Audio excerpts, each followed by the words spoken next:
Hey guys, my name's Jenna, and since we're stuck in quarantine, I've decided to make sourdough bread. Yay!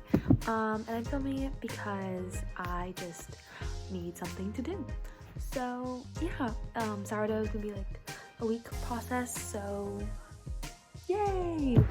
Okay, so before we start, I will be using, for my starter, I'm going to be using the King Arthur flour recipe that they have online because this is my first time doing it. I have no idea. But I'm like, so yeah, let's get started. Okay, so what you're gonna need for the starter is water and whole wheat flour. Make sure all your flour is unbleached for this recipe. And all you're gonna do is mix the water and flour together to make this kind of dough thing, and you put it in a glass container and you let it proof overnight in a warm place. So I decided to place my starter next to my toaster oven. Okay, for the second day, all you're gonna do is take out 113 grams of that starter, and to the 113 grams of starter, you're gonna add 113 grams of unbleached all-purpose flour and water. And you're gonna stir that together and let that rest in a warm place. Let your starter rest for 12 hours, usually overnight or throughout the day, and look at it rise. It usually doubles in size, which is what you want. And you see all that bubbles, those are really good signs. That means it's fermenting, and that's really what we're looking for. Hey guys, it's day 3 and we are doing the mix. And it looks like this. It grew a lot actually. I have pictures. This smells so bad. So bad. Okay, but here it is. I'm measuring out 4 ounces, and then I'm gonna add more flour, and I had to switch it to a bigger bowl because Bethany grew a lot.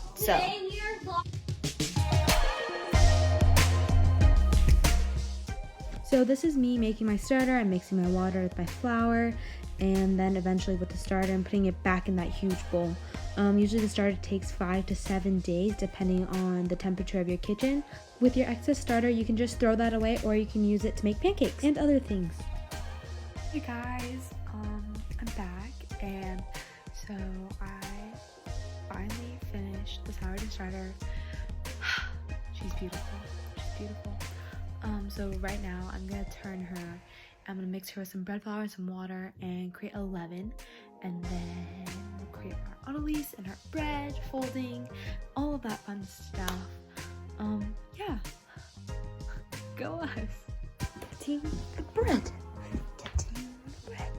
Okay, so this is my day 13 starter, and we're just gonna make our leaven now. Our leaven is just a mixture of our starter, bread flour, and water. Okay, so now I'm just adding salt water to my dough, and the salt, we add salt water at the very end because salt actually slows the gluten process down, and we want our bread to be really nice and airy, so saving the salt for last. Hey guys, we are just about ready to start doing the stretch and fold method on our dough. I am filming this just by myself, so try to stick with me. This is gonna be great. Okay, so what we're gonna do is we're gonna take the north part of our dough and fold that right into the center. Then we're gonna rotate our dough 90 degrees, and we're gonna fold that part into the center, and you're gonna do this 2 more times. So you're gonna so if you imagine the dough as a compass, you're gonna fold the north, south, west, and east side into the center, and then you're gonna fold it 180 degrees on top of itself.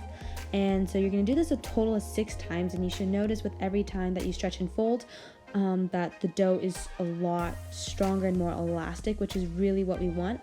And don't forget to let your dough rest 30 minutes in between every stretch and fold. Okay, so what we're gonna do is gonna place our dough onto some bread flour, and you're gonna divide the dough into 2 loaves, and then you're just gonna let that rest for about an hour. Now we are going to put our dough into our proofing baskets overnight to let them proof. Okay, so today is the final day of our sourdough baking. I'm just about to go check them and start heating the oven to start baking the bread. Here are my babies in the morning.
Okay, so now you're gonna start to score our dough. You're gonna take a really sharp knife or razor blade. I highly suggest using a razor blade. A knife did not work out well for me, as you can see right here. And you can create any pattern you want. For this loaf, I am just making 2 lines because I'm just trying to keep it simple because it's my first time doing it. But it turned out pretty well. You want your slices to go like about 1/4 of an inch deep, and this ensures that the dough doesn't like spaz out in the oven and create space for it to rise. Okay, now for the cooking part, all we're gonna do is put our loaf onto a cast iron pan. If you don't have a cast iron pan, you can use a baking sheet, and what you're gonna first wanna do is steam the bread. If you don't have a steamer, I highly suggest using a baking pan and putting water in that. It seems to do the trick, worked pretty well. Okay, so a way you know that your bread is cooked is if the bottom is brown and if there's a hollow sound.